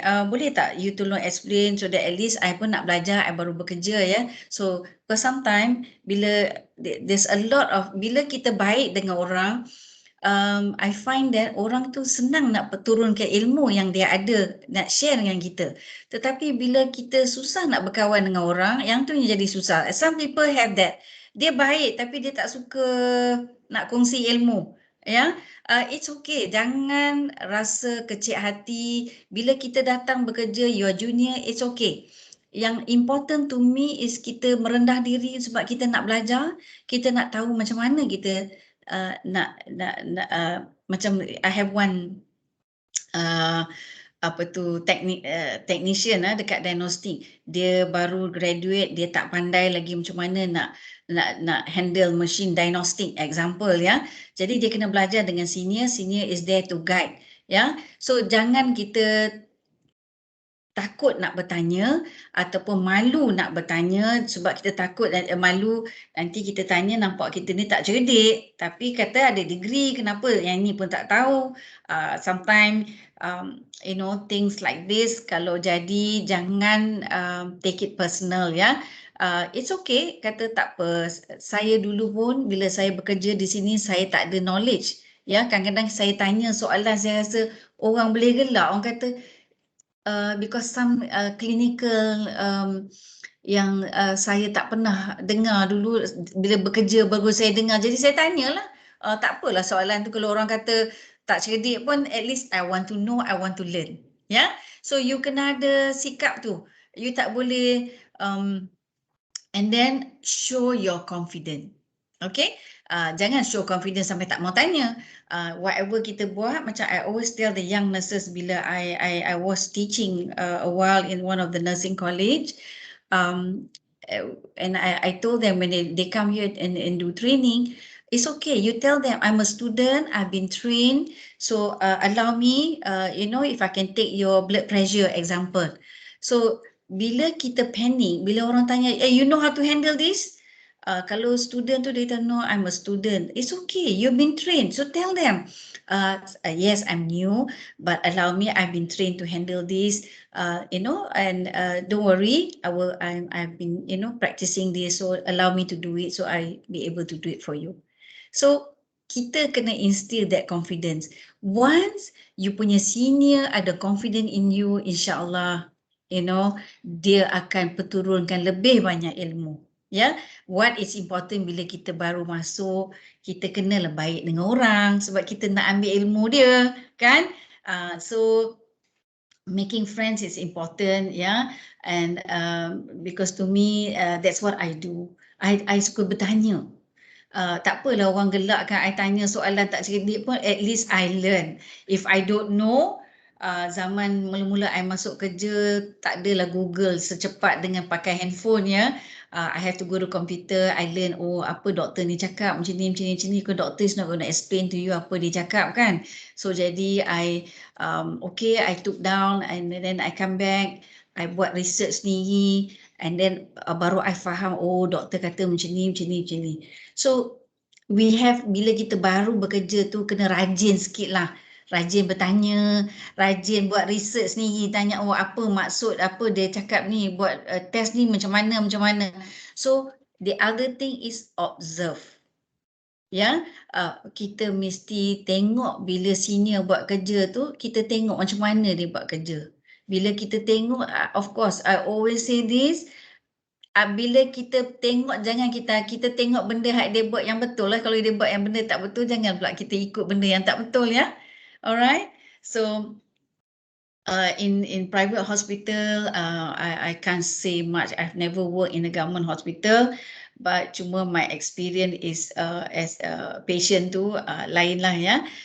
But in private so far kita tak adalah dapat dengar yang sikap-sikap senior bully junior ke apa.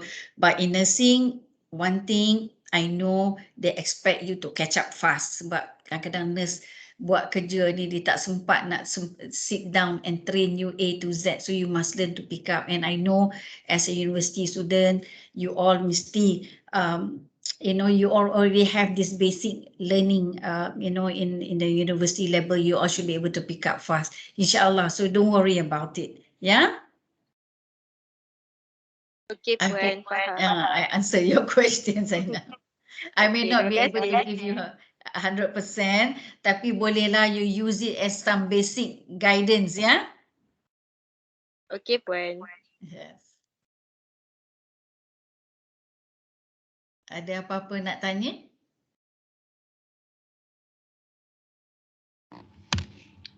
Ya, insyaAllah dah tak ada pun. Ya. Dah tak ada soalan, Okay. Semua clear pun. Thank you. Okay, kalaulah ada apa-apa, Ifah ada di sini tak? Ifah can always email and let me know lah kalau you perlu apa-apa. Selagi saya boleh help, I love to help. And at this age, I'm pun already almost at my retirement age. I suka turunkan ilmu. I feel ilmu will give you also pahala for me. Then I can, share whatever knowledge that I have with all the young, the future generation. Yeah. Okay. Kalau tak ada apa-apa, I think we'll end the session here.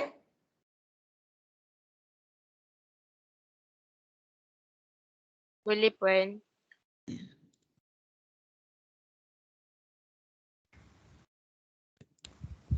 Jutaan terima kasih diucapkan kepada Puan Sharifah atas segala perkongsian beliau tentang program kita pada hari ini. Berdasarkan penerangan Puan Sharifah sebentar tadi, banyak info dan input yang boleh kita ambil sebagai pengajaran dan persediaan kita untuk menghadapi alam pekerjaan pada masa hadapan, terutamanya dalam bidang industri kesihatan.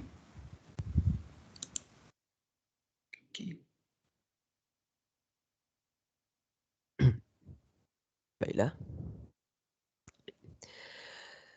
Terima kasih diucapkan kepada Puan Sharifah di atas penerangan sebentar tadi. Sebelum majlis kita berakhir, majlis akan serahkan kepada Saudari Sofia untuk sesi fotografi.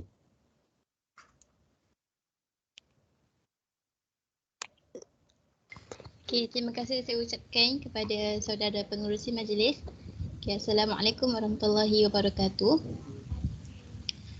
Kepada semua para hadirin pada program webinar pada hari ini. Jadi bagi menjayakan sesi fotografi kita pada hari ini, semua hadirin diminta untuk membuka kamera. Hadirin juga diingatkan supaya menggunakan background image yang telah dikhaskan untuk webinar kita pada hari ini.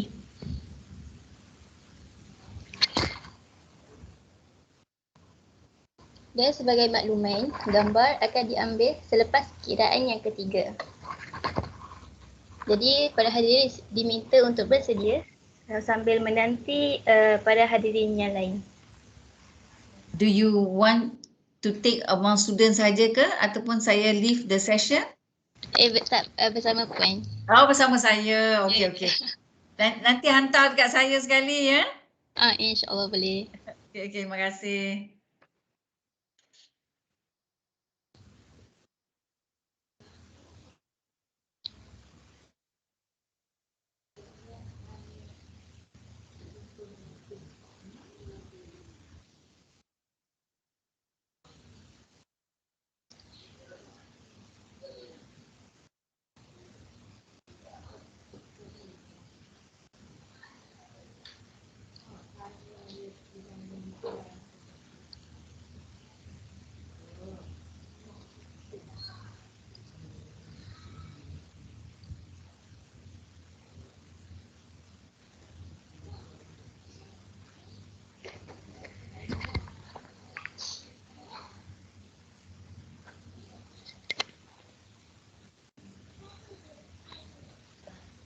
Okey, baiklah. Nampaknya semua hadirin sudah bersedia. Jadi kita akan mulakan sesi fotografi kita. Gambar yang pertama adalah gambar formal ya. Okay, jadi selepas kiraan yang ketiga. Okay, 1, 2 dan 3. Okay, sekali lagi. Gambar yang kedua, masih lagi formal. Okay, dalam sebentar.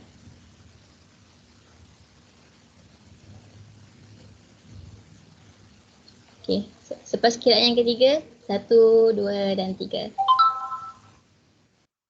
Okay, cantik. Dan gambar yang terakhir, pada hadirin bebas untuk membuat apa sahaja gaya ya. Okay, selepas kiraan yang ketiga, 1, 2 dan 3. Okay, cantik. Terima kasih saya ucapkan kepada semua hadirin kerana memberi kerjasama yang baik. Selesai sudah tugas saya di sini, saya serahkan kembali kepada saudara pengerusi majlis. Terima kasih Saudari Sofia. Dengan berakhirnya sesi fotografi sebentar tadi, maka berakhirlah program kita pada petang ini. Sekali lagi, majlis merakamkan ribuan terima kasih kepada Puan Sharifah atas kesudian Puan untuk berbicara tentang skop perbincangan kita pada hari ini.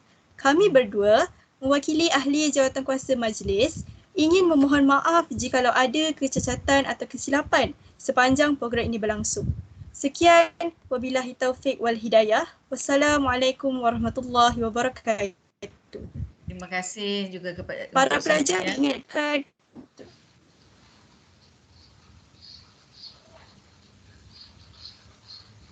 Okey. Terima kasih Puan. Terima kasih ya. Terima kasih. Baik. Terima kasih Puan. Terima kasih. Well done ya. Terima kasih Puan. Well done. Very well organized and I'm very happy to join this program. Terima kasih banyak-banyak. InsyaAllah kita jumpa lagi. Baik. InsyaAllah. Terima kasih Puan Sharifah. Assalamualaikum.